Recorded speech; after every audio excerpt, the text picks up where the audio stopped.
All right, I'm gonna go ahead and do a walkthrough and walk around of the old 1939 Ford pickup truck. It was found in Central California, sat in a barn from 1965 to 2017. And then I brought it up to JG Design and Fabrication in Ventura, where he did all of the fabrication and modified the chassis and literally did the entire full build from start to finish, which took about 6 months. And couldn't be happier with it. Came out awesome, rides awesome, and I'll do a walk around. Left the original patina, but I rubbed it down with some steel wool and gave it a linseed oil bath, which kind of gives it a little bit of a shine. Looks like I cleared it, but I actually didn't clear coat it. Put little accessories on there like the original Southern California AAA license plate frames. My buddy Johnny gave me some old fog lights that I threw on there from around that time. Came off of a Rio. Start off in the engine. You'll notice that it's very rare and it has a Ford inside of a Ford, which is almost unheard of nowadays. I'm a big Ford guy. It's got a 302, fully rebuilt electronic ignition. Got the Holley carb on there.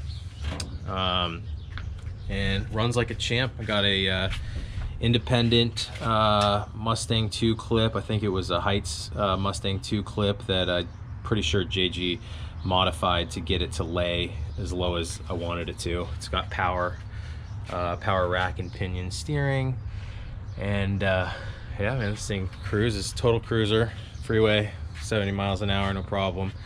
Just cruising. It's got I think a Ford Ranger rear end, if I'm not mistaken. It's got a C4 transmission, so it's just a total cruiser.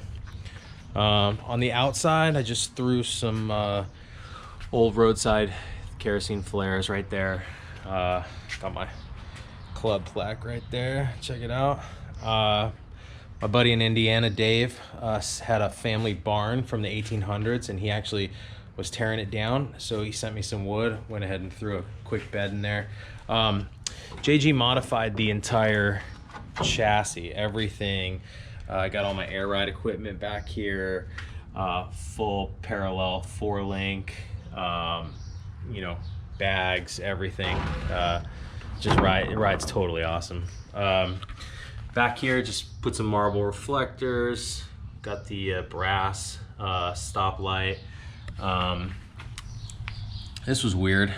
Normally it would say Ford and then have a V8 right here, but for some reason somebody cut the V8 out, so I took an old license plate and had the number 8 and I tacked it on the inside of the bed, so it at least kind of looks like a V8 instead of just a hole. And yeah, there's that's the shop that built it right there. JG built, and pulled the bumper out of a junkyard, which ended up fitting perfectly from Northern California. And JG just fabbed some brackets up.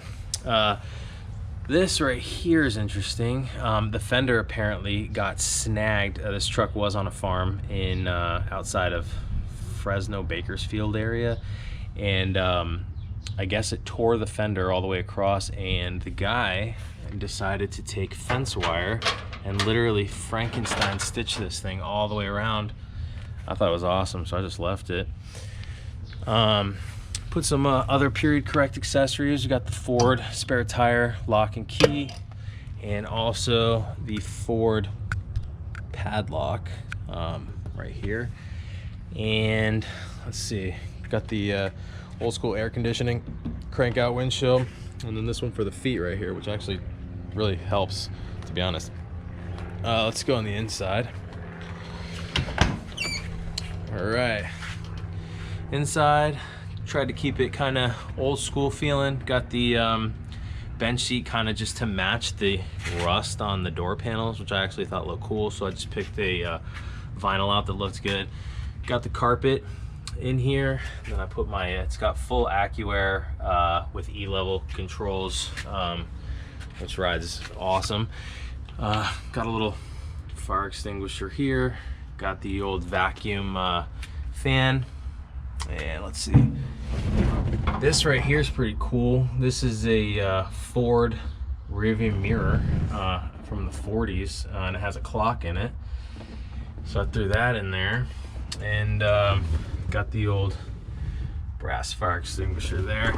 Didn't want the gauges to be mounted anywhere I could see them, so I went ahead and mounted the Stewart Warner gauges inside the glove box. Shift knobs the shift knob's super cool. Got that by, I believe it's Handmade Jimmy G on Instagram. Real cool engraved buffalo nickel, and matched it with a suicide knob here. Got a little vintage thermometer here, which should be kind of period correct, and also one of these old brass Westclock things. I don't know, just try to keep it kind of old school. Crank out windshield works perfectly. If you ever buy one of these, I highly suggest, if they're in a shape like this, not trying to force it and taking this whole thing apart, so you don't strip the gears like I did and had to completely weld in new teeth. Got an old accessory from 1928, before they made stoplights, brake lights if you will.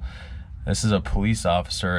It's weighted, and so what happens is when you're driving, the police arms are down, and when you hit the brakes, they come out and they let the car behind you know that you're stopping. I'll show you what it looks like from the outside.